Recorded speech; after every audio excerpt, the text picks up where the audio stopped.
Everywhere we go, people want our phone number. Restaurants want our number. Websites want our number. And it's become normal for us to just hand it over without thinking. What do you do in a situation where you don't want them to have your number, where you don't think it's necessary? Or what if you don't have a cell number? Come on, Naomi, who doesn't have a cell number? Actually, I don't have a cell number. I don't have a SIM in my phone, and I rely entirely on VoIP numbers. And just recently, I went to a website to set up a new account, and it wouldn't let me proceed without giving them a cell number. Not a VoIP number, it demanded a real cell number associated with a SIM. What should someone do in a situation like this? Now, I know I'm an anomaly here. Most people do have a cell number, but there are plenty of reasons someone might decide that they don't want to hand out their cell number to everyone. In this video, I'll explain what you can do if someone asks for your cell number and you don't want to give it to them. We'll talk about VoIP alternatives and different methods for keeping your data protected. Let's start by understanding why someone might not want to give out their cell number. First, it becomes a unique identifier that links all of our activities and accounts together. If we give the same cell number to everyone, merchants, restaurants, schools, every company we interact with, every government agency, medical providers, every friend and colleague who then shares their contact list with countless apps, it lets all of those separate interactions be correlated. Why does that matter? First of all, almost every service that you use shares data about you.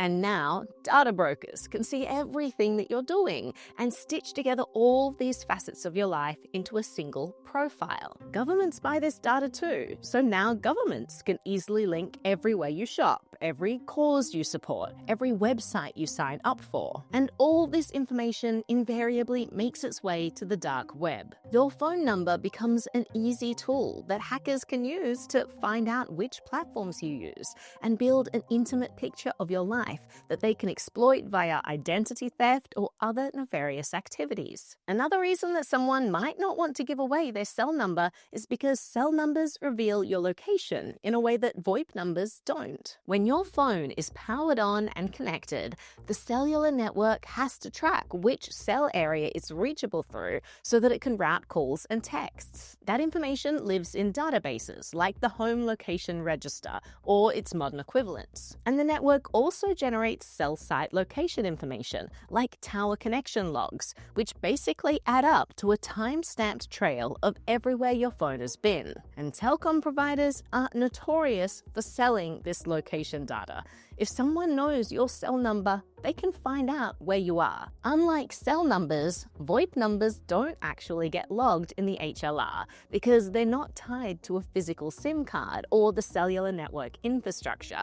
So it's much safer to give someone a VoIP number than a cell number if you don't want them using the number to find your location. Now that we understand some of the reasons why we might not want to give out our cell number, let's go over a bunch of scenarios where we might be asked for this number and how we can respond. Let's start with my favorite line that I use when it's a person who asks. That line is, I don't currently have a working number. Quite often, I'll be asked for a number, and I know it's not necessary. Like a storekeeper wants to put it in their system, or a restaurant insists on taking the number even though they're about to seat you. If you refuse or say, I don't have a number, people often don't believe you, or they get hostile. Can I grab your phone number? I don't have one. You don't have a phone? That's right. Well, I need a phone to put in our system. If you say, I don't currently have a working number, it sounds like your phone broke or you're between plans. It gives them a socially acceptable reason to move on.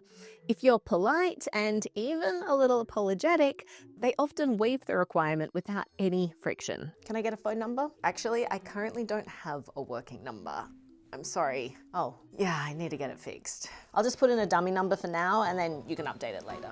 Okay, thanks. What if you're dealing with a business online and there's no person to reason with? In that situation, if you're forced to enter a number, I suggest you give them a VoIP number. To whoever's contacting you, a VoIP number behaves just like a normal phone number, but it's tied to an internet-based service and app, not your phone's cellular connection to nearby towers. There are lots of services that allow you to purchase VoIP numbers. For important accounts, I recommend MySudo, and you can get up to 9 VoIP numbers per account. This app allows you to make and receive calls and send and receive SMSs just like a normal cell number. Graphene OS users may have trouble getting calls in real time, but can receive voicemail and messages fine and make calls without a problem. The great thing about these numbers is that you just pay the monthly number rental, which is currently $15 for 9 numbers, and all texts and calls are free. I use these 9 numbers for important accounts and have different numbers for different purposes. One number I use for shopping, another for medical, another for work colleagues, etc. If you want to generate a new number for every service you use, you can get hundreds of VoIP numbers using cloaked.com. I do this for all burner accounts, like restaurant reservations, one-time purchases, etc. If you don't have activity on these numbers for a prolonged period, they go back into rotation, which makes them great for single use. VoIP numbers will almost always work, but there are some entities that don't accept them. Let's go over what to do in those situations. If you're using the number for something that's not important, you might consider a temporary number rental service. SMSpool.net is one option that you can use. You deposit money in your account and can rent a number cheaply just to receive a one-time code. You can also pay in cryptocurrency, including many privacy coins, which is super convenient. Some platforms might require a cell number when you first register your account, but you can go into your settings afterwards and change the number to anything, including VoIP, and it will be accepted. If that's the case, you can rent a temporary number just for sign-up and then go into your new account and switch the number out. Be careful here though. Some services ask for a number at sign-up and then use that number as 2FA and demand SMS verification every time you sign in. This means that if you lose access to the number you signed up with, you will lose access to your account.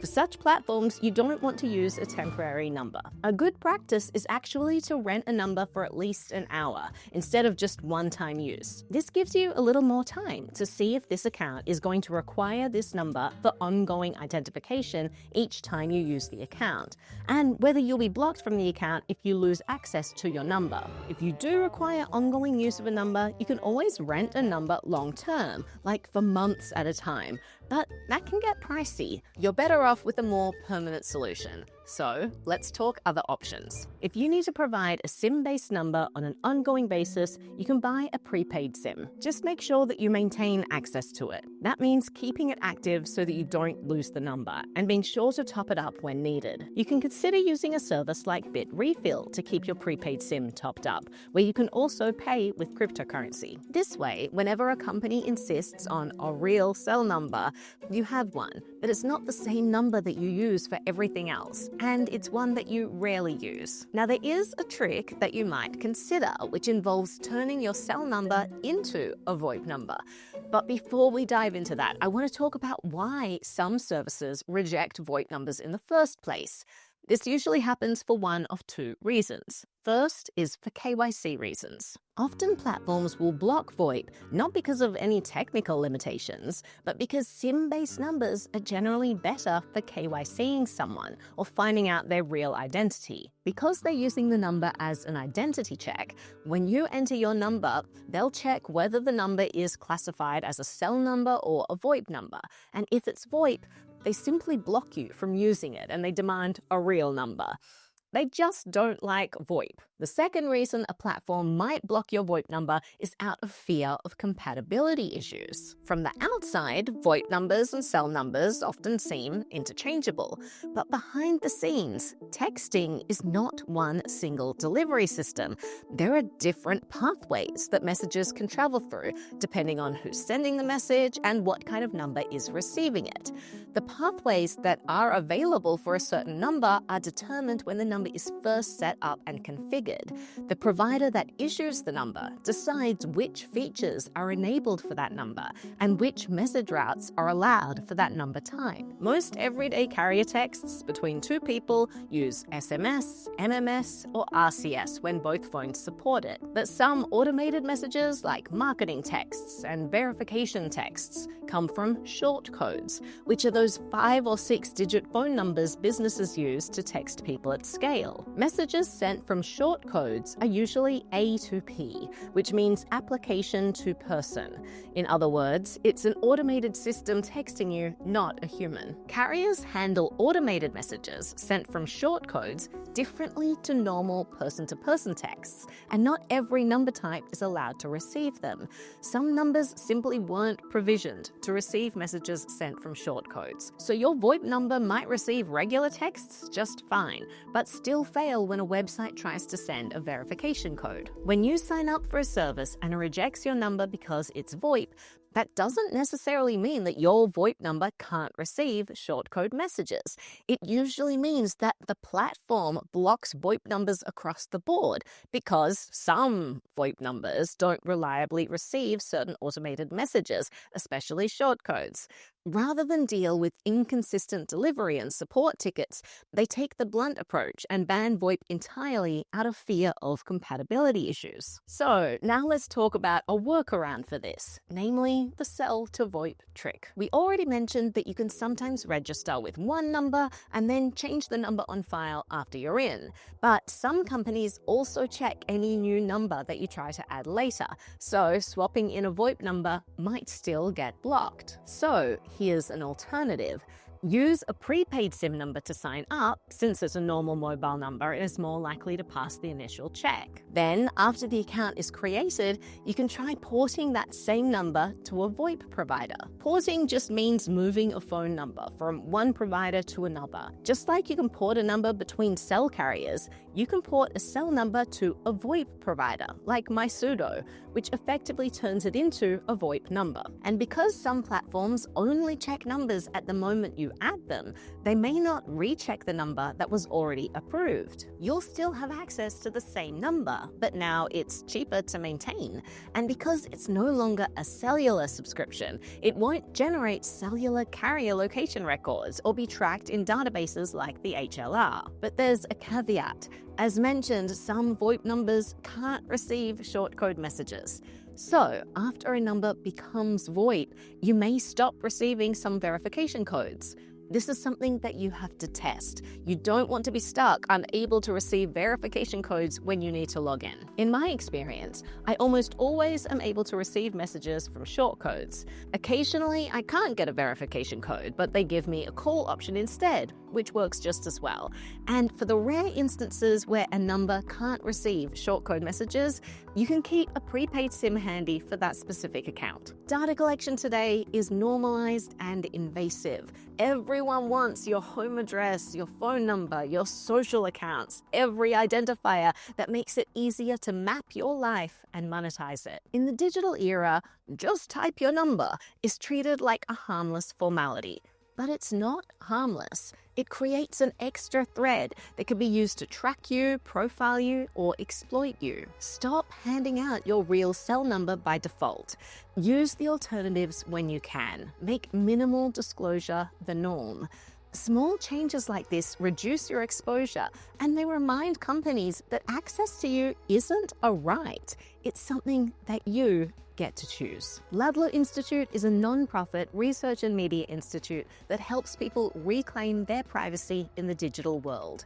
If you'd like to support our work, visit ludlowinstitute.org/donate. And a huge thank you to everyone who already supports us.